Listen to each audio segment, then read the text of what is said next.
Hello friends, I am Dr. Anusipal Rana. Today I will discuss about respiratory trouble. আমরা সবসময় ঠান্ডা লাগা, asthma, সর্দি, কাশি এতে খুব সাফার করছি। Most of the many people will suffer from respiratory trouble, that is cold, cough, asthma, etc. So today I will discuss about respiratory trouble, etc. That is our homeopathy medicine.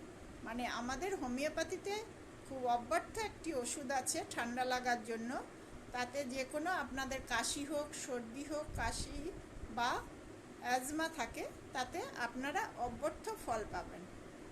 যে মেডিসিনটার কথা বলছি সেই মেডিসিনের নাম হচ্ছে আমাদের homeopathy medicine Pulmo expectorant.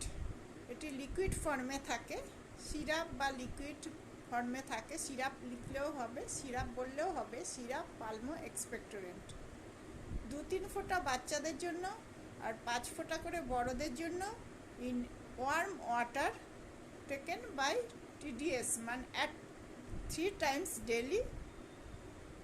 এটা যদি আপনারা নিতে পারেন, মানে বাচ্চারা 2-3 ফোঁটা করে নেবেন গরম জলে, এবং বড়রা 5-6 ফোঁটা গরম জলে নিলে আপনারা কাশি, অ্যাজমা এবং যে কোনো কোল্ড কাপ থেকে মিরাকেলের মতো কাজ পাবেন। নমস্কার।